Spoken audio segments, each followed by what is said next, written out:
Terminado el fin de semana y el presidente de la República, Gabriel Boric, en cadena nacional anunciaba lo que sería la ley de presupuesto del próximo año, el erario de la nación. Se habló de una expansión de un 2,7% comparado con el aumento del erario de este año, lo que implica un alza mayor al crecimiento del 2,2% del PIB tendencial que se calculó en algún momento. Quien es experto en esta materia, quien lleva muchos años discutiendo la ley de presupuesto, es el presidente de la Comisión de Hacienda de la Cámara, el diputado Carlos Bianchi, con quien nos comunicamos desde ya para conversar precisamente de lo que será la tramitación del presupuesto de la Nación para el próximo año. ¿Cómo está, diputado? Muchas gracias por conversar con nosotros. Un agrado poder saludarla nuevamente. Y de experto nada, simplemente son algunos años que llevamos haciendo esto, muchos años en el Senado y ahora esta experiencia en la Cámara de Diputados. Así que espero aportar en mi calidad de presidente de la Comisión de Hacienda a cumplir con los plazos, fundamentalmente a tener una profunda discusión, seria discusión de esta ley de presupuestos que es muy relevante no solo para el gobierno, sino que para las futuras administraciones que vengan, dado la estrechez que tenemos en materia de podernos endeudar como país. Mm. Fíjate que hay un dato que no es menor. Estamos endeudados del orden del 42% del PIB. La línea roja es del 45%. Entonces hay una estrechez en los niveles de endeudamiento y por eso es que es importante este crecimiento que tiene el sector público del 2,7, que está por sobre el crecimiento que va a tener el país en materia económica. Creo que va a ser uno de los primeros temas profundos que vamos a tener que debatir en esta ley de presupuesto. ¿Se veía venir quizás, diputado, una conversación de estas características precisamente por lo que usted nos comentaba, el tema del endeudamiento al que pueda acceder o no en nuestro país? Sabemos que venimos de momentos complejos, pandemia, estallido social, etcétera, inflación también alta. ¿Cómo ve usted? Es como, ¿se puede tener un O sea, presupuesto pero se puede presupuestar el gasto con menos de lo que se tiene? A eso me refiero. O sea, ¿podemos seguir endeudándonos? ¿Cómo lo ve usted? ¿Vamos a crecer un 2,2? Vamos a gastar un 2,7. Es como lo que pasa con los presupuestos familiares, ¿no? Vamos a gastar más de lo que recibimos. bueno, pone un buen ejemplo y probablemente no lleguemos al 2,2 y sea menos del 2 el crecimiento. Por eso es que aquí es importante otro aspecto en la discusión. El ministro Marcel ha dicho, mire, vamos a tener que hacer una redistribución del gasto público del orden de los 1.000 millones de dólares. Y por el otro lado, con cumplimiento tributario, Mm. hemos atraído de manera permanente recursos frescos de 1.200 millones de dólares adicionales que no estaban y que sin ese proyecto de ley era imposible tener, como tú bien lo señalas, una discusión seria en materia presupuestaria. O sea, estos 1.200 millones de dólares pasan a jugar un rol extraordinariamente significativo. Entonces, bueno, es con lo que tenemos que arar, es con los bueyes que tenemos que arar, es la realidad. Aquí no hay que ser ni fantasioso ni hacer ciencia ficción. Esa es la realidad y con esa realidad tenemos que ponernos de acuerdo en tratar de no endeudarnos más allá. Lo mismo que una economía, como tú dices, de cualquier hogar, de cualquier casa. Yo no puedo gastar más de lo que me entra en dinero. Y si gasto más, bueno, ¿qué capacidad tengo para poderme endeudar, pedir fiado y endeudarme o con mi tarjeta de crédito para ver si puedo responder efectivamente a esas expectativas? ¿Qué ha dicho el Consejo Financiero Autónomo, que es un ente muy relevante? Ha dicho, cuidado, Ujú. no hay capacidad de endeudamiento. Y ahora vamos a volver a escuchar efectivamente este consejo y seguramente va a decir exactamente lo mismo. Entonces, aquí tenemos que lograr la eficiencia, lograr los acuerdos, porque aunque la oposición o el propio gobierno no se allanen a buscar acuerdos, lo que va a ocurrir es que para los próximos presupuestos ya no va a haber ninguna posibilidad de endeudamiento y eso no le conviene ni al gobierno ni a la oposición. Así es que yo voy a apelar y voy a confiar en lo que ha señalado el ministro Marcel, más allá de opiniones internacionales que han señalado de que pueden haber riesgos significativos. Quiero creer en la palabra del ministro Marcel, vamos a hacer que esto se cumpla y de eso se trata el trabajo prelegislativo y legislativo que comienza ya mañana acá en la Cámara. Diputado, en relación a lo que usted nos decía, estos 1.200 millones de dólares adicionales que podrían existir por medio de la mayor recaudación fiscal, ¿están las herramientas necesarias para que finalmente esto se pueda hacer, considerando que el presupuesto de la nación son platas que se necesitan para el próximo año? ¿Cómo ve usted esa materia, siendo que estas platas pueden ser tan trascendentales e importantes? O sea, uno siempre tiene que proyectar, no está la plata en un cajón guardada. Hay que proyectarla y para eso hay que usar los recursos existentes y el endeudamiento y luego efectivamente recuperar esos dineros usados, ¿no? Y ahí viene cuando esto aplica pasado meses o años, estos nuevos recursos efectivamente debieran estar, para eso está presupuestado. Pero no teníamos todos los instrumentos necesarios, tu pregunta es muy buena.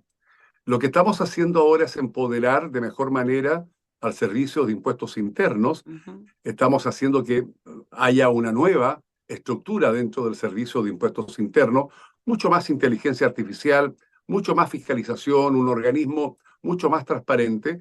Y lo propio estamos haciendo con aduanas. Si en Chile hay una institución que tiene un forado del tamaño de una catedral, es aduanas, porque aquí las armas no caen del cielo, el contrabando no cae del cielo. Han pasado años donde se ha sido muy permisivo y efectivamente ha ingresado todo lo que tiene que ver con productos que no pagan impuestos, falsificados, etcétera, etcétera. Es decir, esto es gigante. Y ni hablar del ingreso de la droga que afecta tanto no solo la vida de cualquier persona en este país, sino que nuestras propias estructuras, economía, familia, atraviesa todo. Entonces hoy día se está armando efectivamente una mejor estructura que no la había y por eso se está haciendo a partir de ahora, Mm. sobre todo con este proyecto de cumplimiento tributario y con permisología. Permisología va a poder acelerar muchos de los permisos que están durmiendo el sueño de los eternos y donde a veces mandos medios, por razones más ideológicas, Mm. se niegan a aceptar proyectos que pueden, claro, traen consecuencias negativas, pero también las tiene positivas y eso hay que ponderarlo. Así que dado este nuevo escenario, yo creo que sí van a tener que estar las condiciones. Y más que creer, es que tienen que estar. De lo contrario, yo no me imagino el país en qué condición va a quedar.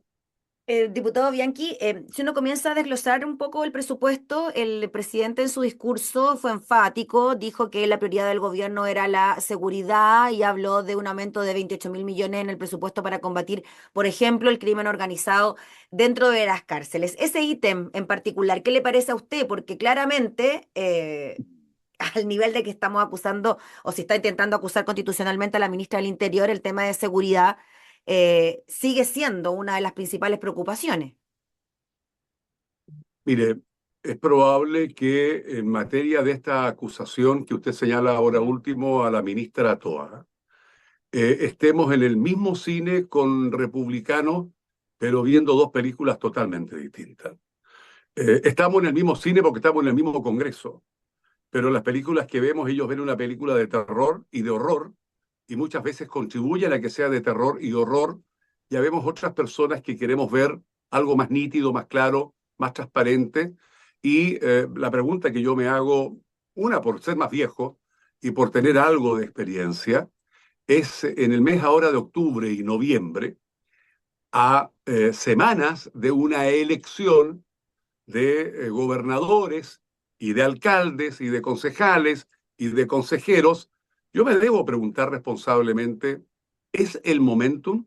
¿Este es el momento de hacer una cuarta acusación constitucional? Ya tenemos tres en camino, que tiene que ver con efectivamente autoridades eh, eh, eh, jurídicas, y ahora hacemos esta a la ministra Toa. ¿Qué sentido tiene esto si no es otra cosa que algo eminentemente político? Ahora, las acusaciones constitucionales son políticas, también las son técnicas, jurídicas, pero son eminentemente políticas. Entonces yo le sugeriría a los amigos y colegas de republicanos que no se pasen tantos pueblos, que tengan prudencia, que sean responsables, porque salir a gritar con una banderita en la mano está bien, yo lo hago, yo tengo mucha chilenidad y mucho compromiso con mi patria, pero uno tiene que ser responsable y a semanas de elecciones que vengan con esto, es poco serio, por decirlo menos.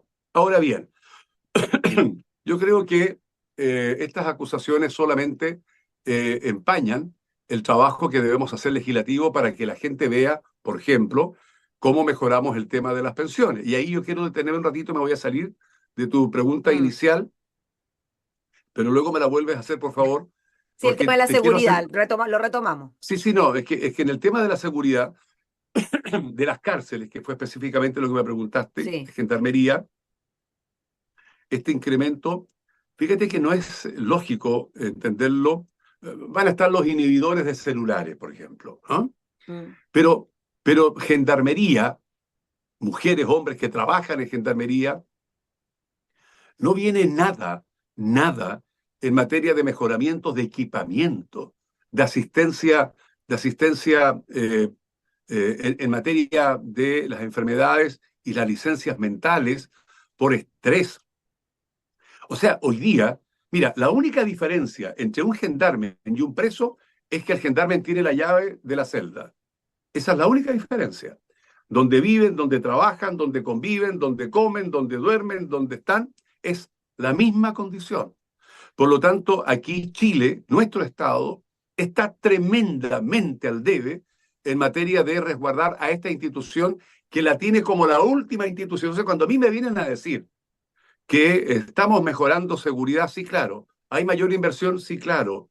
Pero a quienes debemos proteger, apoyar, no lo estamos haciendo. Y eso es terrible, porque al final vamos a terminar viendo cómo las cárceles también son tomadas por estas bandas internacionales, por el crimen organizado, cómo son muchas veces permeables estos funcionarios públicos que son de primera calidad, una institución que yo respeto mucho, valoro mucho, pero que la dejan a la deriva, donde no se le respalda. Entonces, esto tiene que ser mucho más integral. Y con respecto al punto que yo te estaba haciendo Sí. mención, mira, atrajimos 1.200 millones de dólares para mejorar las pensiones, la PGU. Y esto es muy relevante, ¿eh? Para tomar atención. Entonces dijimos, mira, estos 1.200 millones de dólares van a ir a seguridad, a mejorar los salarios de las policías y a infraestructura, y el resto va a ir directamente a mejorar la PGU, subirla, que es lo que estaba comprometido y los ha hecho. Y el presidente dice, mire ahora, en la cadena de ayer dice, esto va a estar ligado a la reforma previsional. Si no hay reforma, no hay aumento. Entonces uno puede leerlo de dos formas. Puede leerlo como que aquí se está dejando de rehén la necesidad de nuestros adultos mayores, o se está diciendo, mire, que es lo que, con lo que yo me quedo, mire, lo que está ocurriendo es lo siguiente. Cuando la derecha, cuando todo el país nos decía, bueno, mejoremos la PGU, no estaba la plata, no estaba la plata. Ahora sí está el dinero, estos 1.200 millones de Ujú. dólares. Por lo tanto, la pregunta que quiero hacerle a mis colegas, ¿qué esperan para que mejoremos ahora que está el dinero la PGU? Y no pidan que se separe porque la reforma sí, no. O sea, dejemos de abusar, abusar groseramente de una necesidad de carne y hueso humana que tienen nuestros adultos mayores que para antes de ayer con esa urgencia necesitan mejorar sus condiciones, sus pensiones. Hoy día el dinero están los 1.200 millones de dólares, pero la derecha puso plazo para diciembre votar la reforma en el Senado y para enero votarla en sala en el Senado. Entonces yo espero que cumplan la palabra comprometida, porque aquí ni más ni menos está en juego esa necesidad humana de nuestros adultos mayores de mejorar la PGRU, mejorar las pensiones, entregar una reforma que satisfaga esos requerimientos. Entonces, por un lado, hacen acusaciones constitucionales a semanas de una elección y por el otro lado, dilatan una reforma previsional para dejarla para el otro año cuando haya otra elección. O sea, cortémosla, dejémonos de abusar de esta situación de un eslabón débil como son los adultos mayores. Diputado Bianchi, se nos está acabando el tiempo, pero antes yo me gustaría que pudiese definir en una frase este presupuesto. ¿Cómo lo catalogaría usted? Y segundo, un poquito de educación cívica y un resumen de lo que se viene ahora de cómo se trabaja en las subcomisiones y cómo llegamos finalmente a la aprobación del presupuesto ya finalizando noviembre. Bueno, esto mañana por parte del ministro y por parte de la directora de presupuesto se da cuenta mañana en el Senado, en las comisiones mixtas, desde las 10 de la mañana hasta las 2 de la tarde. Ya de allí están citadas las subcomisiones, que son 1, 2, 3, 4 y 5, que representan los distintos ministerios que existen en la administración pública. Y por lo tanto, se juntan los senadores, senadoras, diputadas, diputados, 5 de cada lado, y se comienzan a armar estas mixtas. Esto tiene un plazo, que es todo octubre, hasta finales de octubre, para entregar lo que fue el trabajo completo de las mixtas, donde se debate el Ministerio de Obras Públicas, Ministerio de Transporte, Ministerio de Salud, Ministerio de Vivienda, Ministerio, en fin, todos los ministerios están dentro de una de las distintas subcomisiones. Y esto se trae después en noviembre, a partir del 4 de noviembre, es el último plazo que existe para hacer las indicaciones. Todas las indicaciones, o no casi todas, salvo las de información, son inadmisibles. Una diputada, un diputado no tiene facultad para hacer indicaciones porque dicen relación con la materia presupuestaria y solo se puede hacer indicación si es de información o si es para bajar los dineros. Nunca para poder aumentar dineros. Para eso los parlamentarios no tenemos atribución legal, atribución constitucional. De ahí en noviembre se comienza a votar en sala, se va a votar el día 11, 12 y 13 de noviembre, y de allí pasa al Senado y se repite la misma lógica que se repitió acá. Y después, cuando ya se votó en la Cámara, se votó en el Senado, bueno, veremos si se arma un tercer trámite donde no se lleguen a acuerdo, se vuelven a juntar, se vuelven a resolver hasta que salga el presupuesto ahora en noviembre. Excelente resumen, pues, diputado. Ahí nos quedó, no, nos quedó clarísimo entonces cómo se tramita esto y cómo le pondría usted a este presupuesto, cómo lo llamaría, cómo lo denominaría, no sé, una característica principal. A ver, no se me ocurre ponerle un nombre a este presupuesto. Los presupuestos todos, todos, todos, no hay ninguno que sea una excepción, son complejos, necesitan debate, necesitan mucho diálogo y mucha buena voluntad para encontrar los acuerdos. Si algo yo diría es que dejémonos de joder el mundo político, dejemos de mirarnos el ombligo y empecemos a mirar las necesidades reales de la gente. O sea, basta de estos espectáculos penosos, vergonzosos, y pongámonos serios a trabajar en lograr que este presupuesto salga cuanto antes y efectivamente apunte en materia de salud, en materia de vivienda, trabajo, en materia de seguridad, más seguridad, seguridad, seguridad y seguridad. Por supuesto, crecimiento. Necesitamos mejores empleos y necesitamos crecer como país. Estamos ahí estancadísimos, detenidos. Entonces yo diría que me gustaría, anhelo, sueño, cosa que va a ser poco posible, que seamos serios y que hagamos un buen trabajo.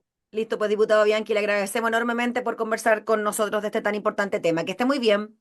Un agrado verle y conversar. Que esté muy bien. Hasta Gracias. siempre. Chao. Conversábamos entonces con el presidente de la Comisión de Hacienda, el diputado Carlos Bianchi, sobre el inicio de la tramitación de la Ley de Presupuesto de la Nación para el próximo año.